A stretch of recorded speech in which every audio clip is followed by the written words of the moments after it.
Hey guys, welcome back my channel Sneha Sharma vlogs. और कैसे हैं आप सब लोग? होप आप लोग अच्छे होंगे। मैं भी बहुत बढ़िया हूँ, बट अभी थकान नहीं उतरी है। और आज तो मैं वॉक पे भी गई थी, डेली रूटीन पे अभी आ रही हूँ धीरे धीरे। तो कल का व्लॉग आपने यहाँ तक देखा था। फिर हम लोग निकल गए जल्दी जल्दी जहाँ पे हमें जाना था। भाई यहाँ जाना था, इन दोनों की एनिवर्सरी थी, मेरी फ्रेंड और उसके हस्बैंड। तो हम लोगों ने उनको एनिवर्सरी विश तो कर दिया था, बट उन लोग को पार्टी देनी थी। और इसी दिन हमारी ट्रेन भी थी शाम की 6:20 पे। तो यहाँ पे हमें पहुँचने में ही इतना लेट हो गया। वो लोग ऑलरेडी पहले से पहुँचे थे, हमारा वेट कर रहे थे। तो फिर ऑलरेडी वो डोसा खा चुके थे। फिर हम लोग ने ऑर्डर किया डोसा, फिर बच्चों के लिए पिज़्ज़ा और भी बहुत कुछ था। लंच भी किया और लंच में हमने लिया था बटर नान और पनीर दो प्याज़ा, ये सब खाया। बच्चों ने भी कुछ स्नैक्स लिए, जैसे कि मेरे बेटे ने पिज़्ज़ा खाया था और मेरी फ्रेंड का जो बेटा है उसने भी खाया पिज़्ज़ा। सभी लोग ने शेयर करके खाया। फिर हमने लंच किया और कुछ फ़ोटो वोटो क्लिक्स किए। और मेरी फ्रेंड के हस्बैंड फर्स्ट टाइम हम लोग उनसे इतने अच्छे तरीके से मिले और बहुत ही अच्छा लगा कि वो भी आए।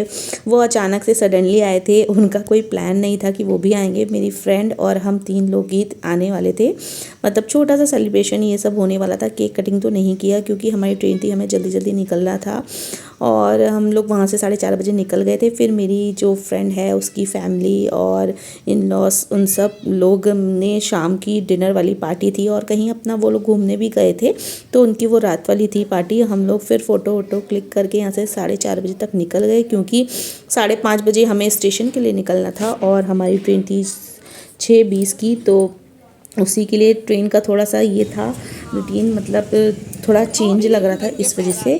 तो फिर हम लोग जल्दी जल्दी घर पहुँचे। यहाँ पे मैंने मेकअप भी रिमूव नहीं किया, बस ड्रेस चेंज किया। और ये मेरी मम्मी और मेरी भाभी तो मुझे छोड़ने गई बिल्कुल स्टेशन तक। और तो फिर यहाँ पे हम सामान लेके खड़े हैं, यहाँ पे टेम्पो का वेट कर रहे हैं, ऑटो का वेट कर रहे हैं। फिर थोड़ी देर में हमें ऑटो भी मिल गया था और हम लोग मम्मी से मतलब बाय करके और मिलकर अच्छे से मम्मी ने सारा सब बना के रखा था, पूड़ी सब्जी मम्मी ने नहीं, भाभी ने ही बनाया था। और वो बेटी को ट्यूशन छोड़कर आई, फिर हमारे साथ निकल गई स्टेशन के लिए। स्टेशन हम लोग 2 नंबर प्लेटफॉर्म पे जाना था, तो ये हमारे घर की साइड से ज़्यादा दूर नहीं था, पास ही था।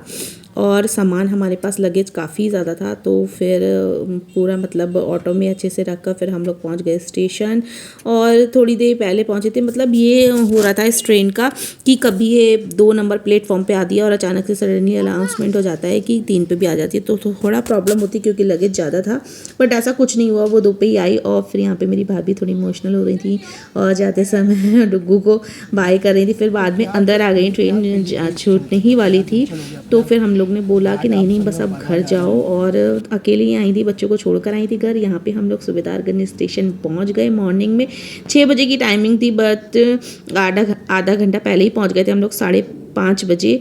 और फिर हम लोग वहाँ से ऑटो रिक्शा करके अपने घर के लिए निकल गए। इतनी सुबह किसी को परेशान नहीं किया हमने कि हम कॉल करते तो कोई आ भी जाता लेने के लिए। बट हमने कहा मॉर्निंग का समय है, 5:30 बज रहे हैं। 5 बजे हम लोग पहुँच गए थे स्टेशन, 5:30 बजे तो हम लोग घर पहुँच गए थे। यहाँ पे मेरे बेटे को ठंड लग रही थी, तो मेरा जो स्टॉल था ना वो मैंने उसको उड़ा दिया था। तो मैंने छोटा सा एक वीडियो बना लिया उसका, मुझे बहुत क्यूट लग रहा था। और फिर घर पे मैंने रेस्ट भी नहीं किया, हस्बैंड चले गए थे दोपहर में किसी काम से, बेटा कल स्कूल भी नहीं गया। और मैं निकल गई घर का थोड़ा सा राशन वाशन सामान वान लेने के लिए घर का। और तो फिर ये सब सामान वान लेकर आई, पूरा घर फैला था और इतना सारा। फिर मेरे हस्बैंड बोले जल्दी जल्दी चलो मार्केट, वहाँ से सामान ले लेते हैं। फिर मैं सामान लेकर आई, बेटे को ट्यूशन भी भेज दिया था, उसका मैंने पास ही में ट्यूशन लगा दिया है। बस छोटा सा ये व्लॉग आप लोग के साथ शेयर कर रही हूँ, होप आप लोग को अच्छा